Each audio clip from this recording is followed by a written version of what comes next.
Mayor 6.6%, Brandon Johnson. That's right. Mayor, his approval rating is 6.6%. Mayor Brandon Johnson is the example of what happens when you lose control of the narrative, lose control of the city, and it's one big bag of excrement. There's no way Mayor Brandon Johnson is going to recover from his political career. In my opinion, I think he's going to be a one-term mayor. In my opinion, he has already enraged so many people across the city that it's impossible for him to rebuild his coalition that got him the seat of power way back in the last election cycle. But we will see what happens. We will see. But Brandon Johnson is now facing off against the statement and question of whether or not it was smart to be bringing in and making Chicago into a sanctuary city. So let me go ahead and pull up this video here, because this is the aftermath of the infamous ICE raid that took place on Sunday, or correction, on Tuesday to be more precise, and how his administration is still doing nothing. What about this one? Do you think it was a waste of money to shelter migrants and spend millions and millions of dollars? Well, look, when I was sworn in, we had individuals who were sleeping on floors in our police districts. That's unconscionable. That's what I inherited. That was the crisis, right? And ensuring that we found temporary shelter for individuals who were bussed in from Texas, where the governor of Texas spent over $200 million to send migrants to cities like Chicago and Los Angeles and Denver, showing up for these families to make sure that they weren't on the floors. That was what I inherited. So was it a waste of money? I mean, do you wish you could have spent that differently? Well, do I wish that we had a federal government who was committed to immigration reform? Yes. Do I believe it's a waste to make sure that individuals who were sleeping on the floors of police districts, literally people had to step over bodies to be able to approach their particular police districts? I believe in anything and everything that we do to make sure that we're protecting humanity. Of course, I don't believe that was a waste. And here's the thing. Unfortunately, while he may not think that's a waste, the city cannot afford it. The city is severely in the hole. There's a big question about property taxes. Many homeowners and business owners are wondering what the price tag will be. Many are very fearful and uncertain about the future that lies ahead for them. Many are very scared about the fact that there is severe, and I do mean severe, consequences coming their way. Many of us are wondering overall, how can we make it through in this city when it's impossible to live? Illinois is becoming impossible to live in. The future is uncertain, the future is unstable, and there's a lot of great concern. With this, also to be pointed out in the city, is that the whole idea of a sanctuary city, when you do offer resources to the migrants, many longtime residents, especially in impoverished areas of the city, are looking at this with anger and resentment. It was a powder keg that was ready to blow. And I remember asking this question, could we take care of everyone? And those that I've asked, a lot of these big-time activists and organizers and politicians, yes, we could, or no, we didn't understand. But the picture is very clear now.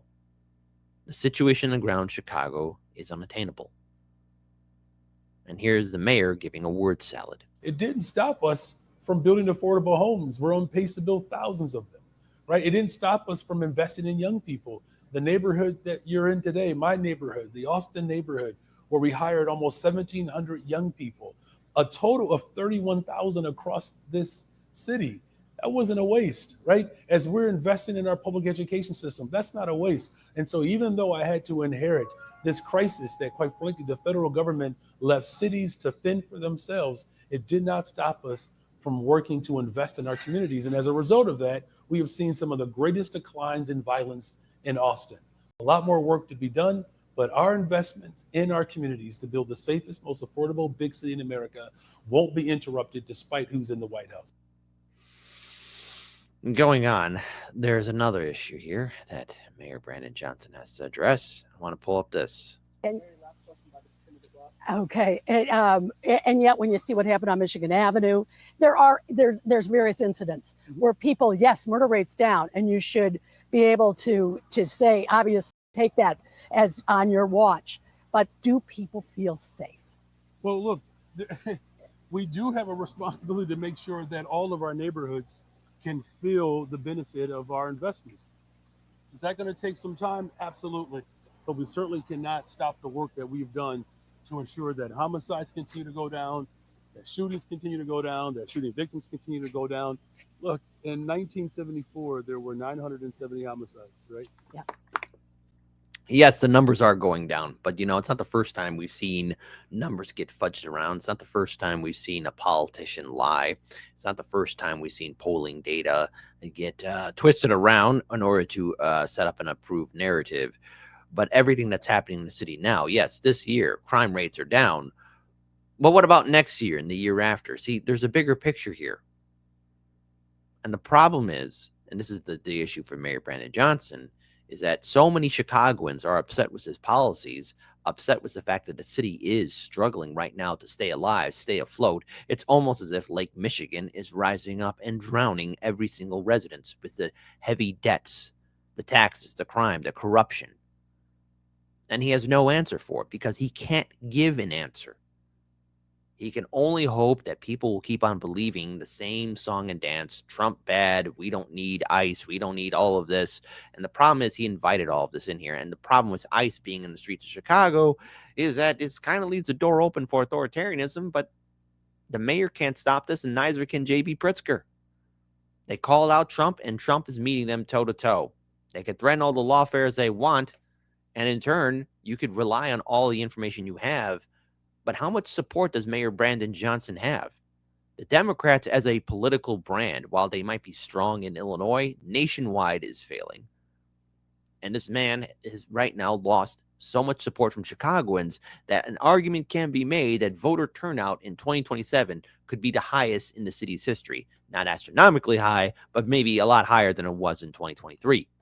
That's something that Mayor Brandon Johnson and the remnants of the Democrat machine should be worried about, because there are people who are tired of the aldermen, the decades-long politicians who've been in those seats of power. There's going to be a shakeup, and Chicago is going to become a political war zone. And Hardlands Media will be here on the front lines, because why not? In 1995, there were 828. Right? In 2016, there were 778. In 2021, I believe there were 805. Right now, year to date, we're at about 323. Right? That's one too many. Right. But we are moving in the right direction. It's going to take all of us to continue to come together to push back against Donald Trump. Yes, pushing back against Donald Trump. I want to point out something here. Again, it's not the people of Chicago. It's this is something that needs to be quashed. All right, something that needs to be quashed right here. Quashed, and definitely thrown out. Majority of Chicagoans don't vote because Chicagoans don't believe in the city government anymore. Chicagoans feel it's a waste of time. It's not Chicagoans aren't voting for this. It's because Chicagoans don't believe in it. Those that do vote are party loyalists. But even then, that's a dying brand. When I had a few prominent Chicago activists and leading people who have been calling out Brandon Johnson, they told me they showed up at a Democrat meeting and all that was there was senior citizens, not a young person around. The party loyalists are dying. The party loyalists are dying. But of course, when you have stuff like this, you have J.B. Pritzker then promoting more stupid stuff, such as calling for Trump to be impeached. I know. Impeachment. Is this all that they have? Pritzker saying his legal team's ready. Immediately go to court. We're prepared to do that. Believe me when I tell you that the law is on our side when it comes to keeping troops out of the city and out of the state. Illinois Republicans say Pritzker's part of the problem. We've seen these tensions rise here at home, driven at times by our very own governor, who just yesterday called agents jackbooted thugs. He went further, urging Illinoisans to fight with everything we have. The call up of 100 not considered large in guard circles and could be mobilized fast. Usually 48 to 96 hours for a full stand-up. So you could conceivably have this in place next week if you put the pedal to the metal. That would be correct. Back to Governor Pritzker calling for President Trump to be removed from office. We just got a statement from the White House before we came on the air that says, among other things, quote, President Trump is deeply concerned with the safety and security of all Americans, including those in Chicago, and he's stepping in where J.B. Pritzker failed. That's the end of that. Lovely. But it gets better. Here's more details on Pritzker. Instead of dealing with Chicago's problems, he wants to go with the Coca-Cola classic of impeachment. Lawfare, legalities. That's going to go swimmingly well. You think the people of Chicago, the people of Illinois care about impeachment at this point? No. No, people are still struggling to make ends meet, to pay the bills. No one cares about anyone being impeached at this point. We saw how well that went the last time. And by the way, the Senate's the jury, and the House of Representatives is currently dominated majority by Republicans. Good luck. Good luck to the Democrats who will be jumping on board. The last time the Democrats did that, it was political self-deletion. Governor J.B. Pritzker tonight is calling for President Trump to be removed, asking for the 25th Amendment to be invoked. It is in response to President Trump telling military leaders earlier today that, quote, dangerous cities like Chicago should be used as a training ground for the military. Our political reporter, Marianne Ahern, with the story.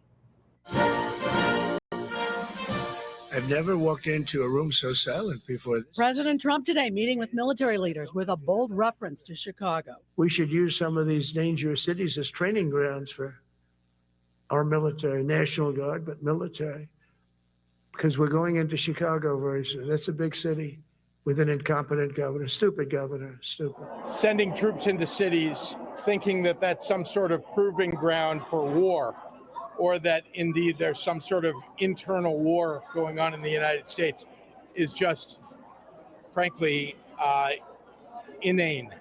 And I'm concerned for his health. Governor Pritzker going even further, suggesting using the 25th Amendment to remove Trump from power. There is something genuinely wrong with this man, and the 25th Amendment ought to be invoked. This past Sunday, federal agents downtown arrested a Guatemalan family at Millennium Park.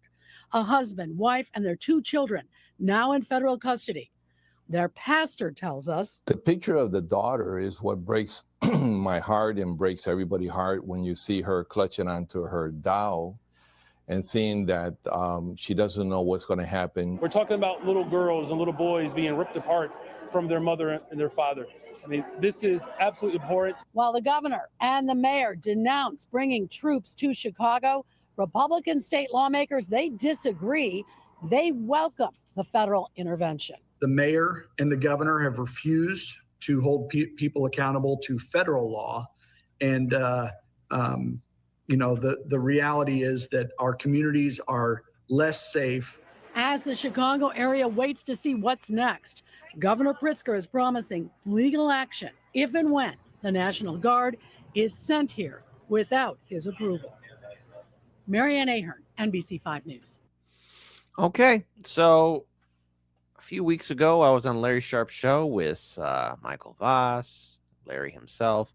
I apologize. I forgot the other guest's name, and I'm so sorry. But I said on the show, and yes, even on Jimmy Dore's show too, the National Guard option is still happening. It's going to happen. Just because it was delayed, I saw people going, woo! No, this was going to escalate. If you can't read how Trump operates, Mayor Brandon Johnson and Governor J.B. Pritzker, let me let you on a little thing. Trump says a big thing, people react. He does a little jab, you do a little jab. You guys threaten lawfare. He's like, okay, this is like the umpteenth time. Trump might as well have a room in every single courtroom across the United States at local, state, and federal level at this point, because the man's been in court so many times, he'll make your head spin. I don't like it at all. But this is a failure of the overall policies of Mayor Brandon Johnson and Governor J.B. Pritzker. And in turn, this was going to happen because Trump was going to be making examples out of a lot of people who were coming after him in 2024. This was predictable. This was going to happen. And I warned a lot of people saying, hey, look, if you keep on doing all this legal stuff, he might come back. What if he gets into office? What if he does this? Stop while you're ahead. Defeat him on the debate stage. Don't go into lawfare right away. You don't have to do that. That's stupid. That's dumb. It's a waste. It's a huge waste of time and money and manpower and thinking skills. See, right now, the city is so heavily in debt that next year, it is uncertain how many people will still be homeowners, how many small businesses will still be open, how many businesses will still be here in Chicago. And with the latest smash and grabs and videos going viral over social media and the knife fights and the gang fights and the violence that are happening in Chicago because we doom scroll over social media, that's going to give more fuel to Trump.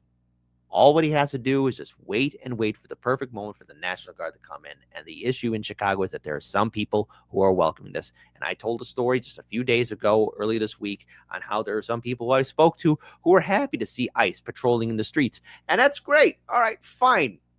People are feeling a little bit safer in Chicago. But I worry about the precedent that this sets and the people who are, quote unquote, leading a, quote unquote, resistance. All what you're offering is words. I've been seeing so many of these ICE protesters not only being pushed around, but being kicked away from these facilities. I don't see the politicians on the front line. You got to be there 24/7. To those Labor Day protesters out there, I remember covering you guys. You guys said you were going to shut it all down. Big words. Can you shut it down? Because you're a pale imitation of the labor movement in which they really got their heads caved in. Some people didn't come home. Obviously not. Anyways, I shouldn't let my personal opinions on Labor Day really get the best of me because, I mean, my goodness, it was so mediocre and lackluster that it was laughable. And it's now also come to my attention that sometime in mid-October, there's going to be another No Kings protest nationwide. And Chicago's going to have another No Kings protest. Chicago's strong. Okay, great. Maybe thousands of people are going to show up. Will, and I do ask the question, will that be continuous and ongoing? Because you're talking a big game here, and then everyone goes home. And now you have Governor J.B. Pritzker saying the 25th Amendment must be invoked. You've tried this before in Trump's first term, and it failed not once but twice. Okay? Yes, you can call for impeachment, but remember, the Senate is the jury, and if it doesn't go past the House, then it's nowhere. It's a nothing burger. You think Trump's scared about that? No, no one cares. No one cares. No one cares about impeachment. You want to defeat Trump? Defeat him with ideas. Implement better policies to stop crime and corruption. And all this talk from people saying, yes, you feel safer now that you see ICE out there in the streets, and I get it.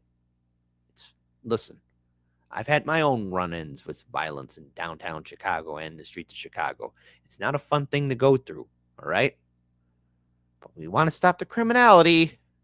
Say it with me, folks. Go to City Hall. Hey, let's have democracy in the chat. We got a lot of people tuning in to Hard Lens Media right now. Let's go ahead. For when I clip this video, and for the live stream as well, let's have democracy in the chat. You think federal authorities and National Guard will do like a Blues Brothers reenactment and go to City Hall and stop all the bad politicians and criminality and lack of accountability there? Type 1 for yes, kid. It's gonna happen, baby. You're gonna get a special message, and you're gonna be the first guy there to live stream it. Type 2, no, dude, relax. Come on, relax, man. You know corruption can't police corruption. What's wrong with you? Stop dreaming, buddy, and eat an apple.